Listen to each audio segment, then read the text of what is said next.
আচ্ছা, তা আমাদের আর ছোট্ট করে একটু বলতে হয় যে মদিনা মক্কার যে মর্যাদা আরেকটু যদি বলতেন যে মক্কার মর্যাদা এই জন্য যে আল্লাহ পাক সর্বপ্রথম মানুষের জন্য ঘরটি নির্মাণ করলেন যে মানুষ ইবাদত করবে, এবং চতুর্দিক সারা পৃথিবীর সমস্ত মানুষ সেদিক ফিরে আপনি নামাজ পড়তেছে, আপনি দেখেন। আচ্ছা। এটা হলো আমাদের কিবলা। মক্কার মর্যাদা হলো এরকম যে বিশ্বনবী সাল্লাল্লাহু আলাইহি ওয়াসাল্লাম বলেন যে এখানে সবসময় 120টা রহমত অবতীর্ণ হয়। যারা তওয়াফ করে তাদের উপর 60টা রহমত অবতীর্ণ হয়, যারা নামাজ পড়ে তাদের উপর 40টা রহমত অবতীর্ণ হয়। শুধু বাইতুল্লাহর দিকে যারা তাকায় থাকবে তাদের উপর 20টা রহমত অবতীর্ণ হয়। তাকায় থাকলেও সওয়াব আছে।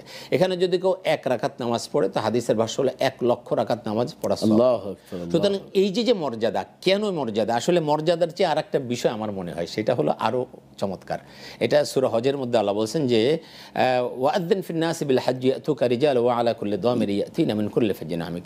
আল্লাহ রাব্বুল আলামিনের আদেশে ইব্রাহিম আলাইহিস সালাম যখন বাইতুল্লাহ পুনর্নির্মাণ করলেন, নির্মাণ করার পর আল্লাহ বলেন তুমি আযান দাও, মানুষকে আহ্বান করো। তো ইব্রাহিম আলাইহিস সালাম বলেন আল্লাহ এখানে আমি আছি, আমার সন্তান আছে, আর আমার স্ত্রী আছে, কয়েকজন মানুষ আছে, মরুভূমি, কার কাছে আযান শুনবে আমার আযান? কিন্তু তুমি আযান দাও, কিয়ামত পর্যন্ত মানুষের কাছে পৌঁছে দেওয়ার দায়িত্ব আমার।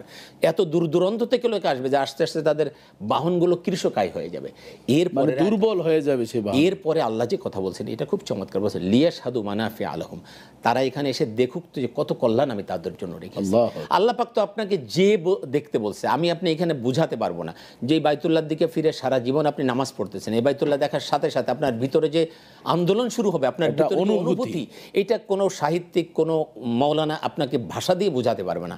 এটা আল্লাহ বলছেন যে তুমি এসে তারপরে দেখো। সুতরাং আল্লাহ যেটা আপনাকে যে দেখতে বলছেন এটা আমি তো ভাষা দিয়ে বোঝাতে পারবো না আসলে। মানে এটা পরে কোনোদিন দেখে বোঝা সম্ভব না যতক্ষণ সশরীরে উপস্থিত না হয়।